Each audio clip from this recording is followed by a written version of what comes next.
বাংলাদেশকে বছরের পর বছর যুগের পর যুগ সে হচ্ছে আমাদেরকে অভ্যেস এবং তার দাদাগিরি আচরণ এবং আক্রমণাত্মক আচরণ আমাদেরকে ওপর শো করেছে, যেটা কিনা আমরা মোটেই কাম্য নয়। সে ফেলানি হত্যা করেছে, শুধু হত্যা করেই ক্ষান্ত হয়নি, সে কাঁটাতারে ফেলানির লাশকে ঝুঁকিয়ে রেখেছে এবং সে বছরের পর বছর বিভিন্ন সময় তাদের কাছ থেকে আমরা যা কিছু আমদানি করতাম, যেমন পেঁয়াজের জিনিস, পেঁয়াজ তখন যেগুলো সব বন্ধ করে আমাদেরকে অর্থনৈতিকভাবেও পঙ্গু করার কিন্তু পায়তারা করেছিল এবং চিন্তা করার বিষয় হয়ে দাঁড়িয়েছে। তো বাংলাদেশের বর্তমান ফরেন পলিসি সেটা হচ্ছে friendship to all, malice to man, যার অর্থ দাঁড়ায় সকলের সাথে বন্ধুত্ব, কারোর সাথে বৈধতা নয়।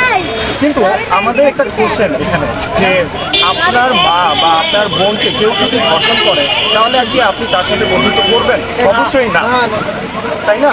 তো এখন কথা হচ্ছে যে আমরা দেখতেছি আরো বাংলাদেশকে বছরের পর বছর যুগের পর যুগ সে হচ্ছে আমাদেরকে অভ্যেস এবং তার দাদাগিরি আচরণ এবং আক্রমণাত্মক আচরণ আমাদেরকে ওপর শো করেছে, যেটা কিনা আমরা মোটেই কাম্য নয়। সে ফেলানি হত্যা করেছে, শুধু হত্যা করেই ক্ষান্ত হয়নি, সে কাঁটাতারে ফেলানির লাশকে ঝুঁকিয়ে রেখেছে এবং সে বছরের পর বছর বিভিন্ন সময় তাদের কাছ থেকে আমরা যা কিছু আমদানি করতাম, যেমন পেঁয়াজের জিনিস, পেঁয়াজ তখন যেগুলো সব বন্ধ করে আমাদেরকে অর্থনৈতিকভাবেও পঙ্গু করার কিন্তু পায়তারা করেছিল এবং রাজনৈতিকভাবেও হাসিনাকে এমপ্লয় রেখে যে হচ্ছে রাজনৈতিকভাবেও আমাদেরকে পঙ্গু করার পায়তারা করেই যাচ্ছিল এবং সামরিকভাবেও সে আমাদেরকে পঙ্গু করার পায়তারা করেছিল 2009 সালে সিরিয়ার বিদ্রোহের দ্বারা।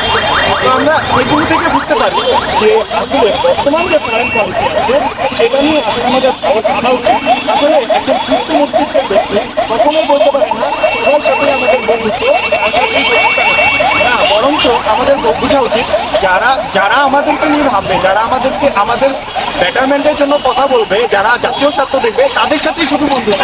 আর যারা যুগের পর যুগ কন্টিনিউয়াসলি শুধু তাদের নিজেদের স্বার্থ নিয়ে ভেবেছে, তাদের সাথে আসলে বন্ধুত্ব করার কোনো পসিবিলিটি নেই। তাই আমি ঢাকা ইউনিভার্সিটির স্টুডেন্ট হিসেবে সবাইকে আহ্বান জানাই যে এই বর্তমান যে এই পররাষ্ট্রনীতি, এই friendship to all, malice to man, সকলের সাথে বন্ধুত্ব আর কারোর সাথে বৈধতা না, এটা নিয়ে আবার নতুন করে ভাবা এবং এটাকে আবার স্কুটিনি করে নতুন একটা ফরেন পলিসি বাস্তবায়ন করা।